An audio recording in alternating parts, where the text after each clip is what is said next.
You have got to be absolutely kidding me right now. WWE just made the most boneheaded, short-sighted, career-destroying decision I have ever witnessed in my 20 years of watching professional wrestling, and I am about to absolutely lose it. They had lightning in a bottle, they had a superstar ready to explode into the stratosphere, and what did they do? They fumbled. They completely, utterly, catastrophically fumbled. And the worst part is that nobody in that Stanford office seems to realize the magnitude of what they just threw away. But we're going to break it all down right here, right now, because this situation is spiraling out of control faster than anyone could have predicted. Let's start with the atom bomb that dropped this week. A major WWE superstar just turned down a contract offer from the company. Now, before you start typing in the comments, yes, I know contract negotiations happen all the time. Yes, I understand that this is part of the business. But what you don't understand, what WWE doesn't seem to understand, is that this particular rejection is a massive red flag that signals something is fundamentally broken in how this company values its talent. The wrestler in question has been busting their tail for years, delivering consistently great performances, getting over with the crowd despite questionable booking, and when it came time for WWE to show appreciation, to recognize their worth, what did they offer? Pocket change. Disrespectful, insulting pocket change. Here's what really makes my blood boil about this situation. WWE is making record profits right now. The Netflix deal alone is worth billions with AB. The company is flush with cash. Merchandise sales are through the roof. Live event attendance is strong. And yet they're playing hardball with one of their most valuable assets. It makes absolutely zero business sense unless you consider the possibility that WWE's talent relations department has completely lost touch with reality. This wrestler could walk into AEW tomorrow and immediately become one of their top stars, and WWE is gambling that loyalty and brand recognition will keep them from exploring other options. That's not strategy, that's arrogance. And speaking of people who should be getting paid, let's talk about Oba Femi absolutely destroying Drew McIntyre this week. Can we just take a moment to appreciate the fact that Oba Femi, this absolute monster of a human being, just made one of WWE's toughest competitors look like he got hit by a freight train? The attack was vicious, it was personal, and it sent a message that echoed throughout the entire locker room. Oba Femi is done being patient, done waiting for his opportunity, and ready to take what he believes is rightfully his. Now, drop a comment below and tell me honestly. Did you see this attack coming? Or did Oba Femi catch you completely off guard? Because I'll admit, even I didn't predict the sheer brutality of what went down. The way this attack unfolded was absolutely perfect from a storytelling perspective. Drew McIntyre is standing in the ring, probably cutting one of his intense promos about legacy or Scotland or claymores or whatever Drew talks about these days, and out of nowhere, Oba Femi's music hits. The crowd pops because they know something big is about to happen. Drew turns toward the entrance ramp with that confident smirk he always has, and then Oba doesn't even give him time to react. He charges that ring like a man possessed, and what follows is 3 solid minutes of the most one-sided beatdown I've seen in months. What I loved about this attack is that it wasn't some cowardly blindside from behind. Oba Femi looked Drew McIntyre dead in the eyes and essentially said, "I'm about to end your whole career, and there's nothing you can do about it." That's the kind of intimidation factor that creates genuine stars. That's the kind of moment that makes casual fans sit up and ask, "Wait, who is this guy?" And for those who've been following NXT and Oba's rise through the ranks, this was the graduation moment we've all been waiting for. But here's where WWE needs to be extremely careful, and this is where my concern comes in. They cannot, under any circumstances, waste this momentum. Oba Femi just made a statement by attacking one of the company's top stars. The follow-up to this moment will determine whether Oba becomes a legitimate main event player or just another talented big man who gets lost in the shuffle. We've seen it happen before. We've watched WWE take red-hot superstars and cool them off with bad booking, stupid comedy segments, or by having them lose matches they should never lose. If Oba Femi loses to Drew McIntyre in their first singles match, especially if it's a clean loss, this entire angle was pointless. Let me ask you guys another question for the comments. What should be Oba Femi's first major singles victory on the main roster? Should it be against Drew, or should they build him up against other opponents first? I genuinely want your thoughts on this because the booking here is absolutely critical. Now, let's shift gears and talk about the return that broke the internet, crashed Twitter servers, and made grown adults cry tears of joy. John Cena is back. Not just back for a one-off appearance, not just back for a nostalgic pop, but back with a purpose, back with a mission, back for what he's calling his farewell tour. And I have so many conflicting emotions about this that I don't even know where to start. On one hand, John Cena returning is always a big deal. The man is a legitimate icon, a cultural phenomenon who transcended professional wrestling and became a mainstream celebrity. His return brings eyeballs, brings mainstream media attention, brings an energy that very few performers in history have ever been able to generate.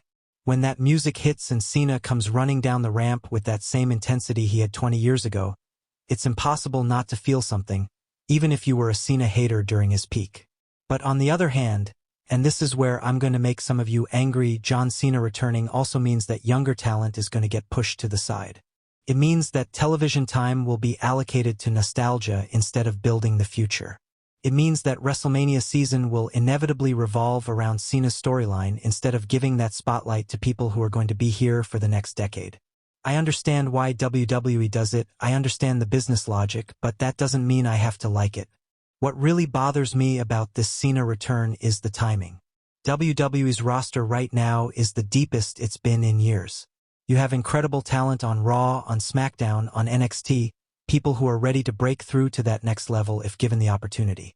But instead of focusing on building new stars, WWE is once again going back to the well of nostalgia because it's safe, because it's guaranteed to pop a rating, because stockholders and corporate sponsors recognize John Cena's name. And before you accuse me of being a hater, let me be clear. I respect John Cena. I respect everything he's done for WWE. I respect his work ethic. I respect his character and his charity work and his commitment to making wrestling mainstream. But respect doesn't mean I can't critique the business decisions surrounding his return. These two things can exist simultaneously. Here's my question for you. Do you think John Cena's farewell tour will help or hurt the current roster's ability to get over with mainstream audiences? And be honest, don't just tell me what you think I want to hear. Now we need to talk about the absolute war that's brewing between CM Punk and Seth Rollins. Because the situation is getting more personal, more heated, and more explosive with every single week that passes. CM Punk cutting a promo specifically targeting Seth Rollins wasn't just a worked shoot. It wasn't just good television. It was a declaration of war wrapped in passive-aggressive professionalism, and Seth's response was equally brutal. The history between these two men is complicated, messy, and absolutely fascinating from a storytelling perspective. You have CM Punk, who left WWE on terrible terms, burned every bridge, said he'd never come back, and then did exactly that. And you have Seth Rollins, who stayed loyal to WWE through thick and thin, who carried the company through its toughest periods, who built his legacy without ever threatening to leave. The philosophical difference between these two approaches creates natural, organic conflict that you simply cannot script. When Punk targeted Seth this week, calling him out for being WWE's corporate champion, and questioning whether he ever had the guts to stand up for himself the way Punk did, you could see the genuine anger flash across Seth's face. And when Seth responded by reminding everyone that Punk abandoned the business when things got tough while Seth stayed and fought, you could feel the real emotion behind those words. This isn't two guys reading lines off a script. This is two men with genuine philosophical differences airing their grievances in front of millions of people. But here's what concerns me about this feud. WWE has a terrible track record of taking real-life animosity between performers and turning it into storylines that ultimately hurt both people involved. The work-shoot style can be incredibly compelling when done correctly, but it can also expose business in ways that make the entire product look bad. If Punk and Seth are out there shooting on each other too hard, it stops being entertainment and starts being uncomfortable reality television. The smart move here, and I really hope WWE understands this, is to let Punk and Seth build to a match at WrestleMania. Not a random match on a B-level pay-per-view, not a throwaway encounter on television, but a marquee WrestleMania match with proper build, proper stakes, and a clean finish that resolves the story. These are two of the best performers in the world. Let me get your opinion on this. In a match between CM Punk and Seth Rollins at WrestleMania, who do you think should win and why? Drop your answer in the comments because this is going to be a controversial take no matter who people pick. Going back to the contract situation because I'm not done being angry about that yet.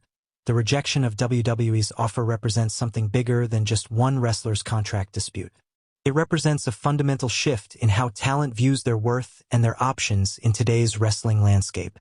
20 years ago, if WWE made you an offer, you took it because where else were you going to go? But now you have AEW offering competitive money, you have New Japan, you have independent wrestling scenes that can sustain full-time careers, you have streaming platforms and social media giving wrestlers the ability to build their own brands outside of traditional companies. WWE's monopoly on professional wrestling talent is over, and they're struggling to adjust to this new reality. They're still operating with an outdated mindset that treats wrestlers as interchangeable parts rather than unique brands with individual value. And when you have that mindset, when you lowball someone who knows their worth, you get rejected. You get embarrassed. You get exposed as a company that doesn't value its performers the way it should. The wrestler who turned down this contract has options. They have leverage. They have the ability to walk away and not just survive but potentially thrive somewhere else. And WWE's failure to recognize that, their failure to make an offer compelling enough to eliminate any doubt, shows that they haven't learned the lessons from all the talent they've lost over the past few years. Here's another question for the comments. If you were in this wrestler's position and got lowballed by WWE, would you take less money to stay with the bigger company, or would you bet on yourself and explore other options? I'm genuinely curious about your perspectives on this. The Oba Femi situation, Cena's return, the contract rejection, and the Punk-Seth war are all connected by a common thread. WWE is at a crossroads. They're trying to balance nostalgia with building new stars. They're trying to retain talent while maximizing profits. They're trying to create compelling television while managing real-life egos and conflicts. And based on what we've seen this week, they're not doing a particularly good job of balancing any of it. Oba Femi should be WWE's next monster heel, the kind of dominant force that makes everyone else look vulnerable. Instead, I'm genuinely worried they're going to feed him to Drew McIntyre just to give Drew another win on his record, completely missing the point of what makes Oba special. John Cena's return should be used to elevate younger talent, to put people over, to create WrestleMania moments that benefit the next generation. Instead, I'm afraid we're going to get a greatest hits tour that makes Cena look strong at the expense of everyone else. The contract situation should be a wake-up call for WWE to reevaluate how they value their performers.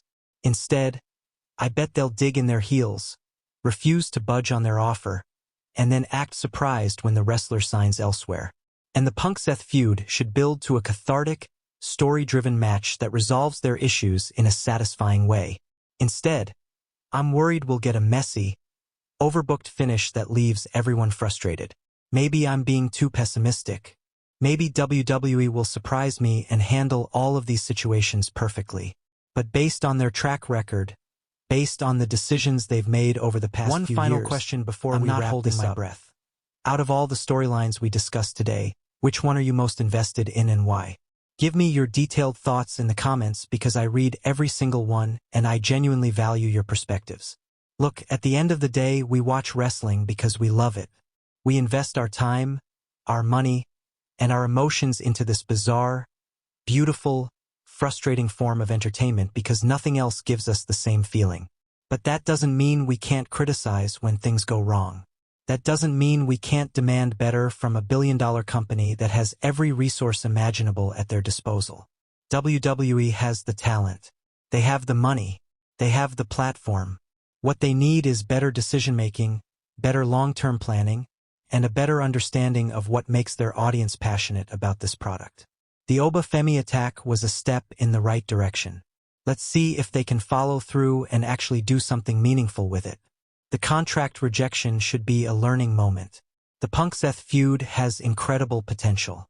And Cena's return can be handled in a way that benefits everyone if done thoughtfully. But I'm not going to lie to you and pretend I'm confident WWE will nail any of this. History suggests they'll make some good decisions and some baffling ones, and we'll all be here arguing about it in the comments section week after week. That's wrestling.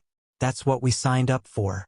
And despite all my complaints, despite all my frustrations, I'll be watching next week just like you will, hoping that this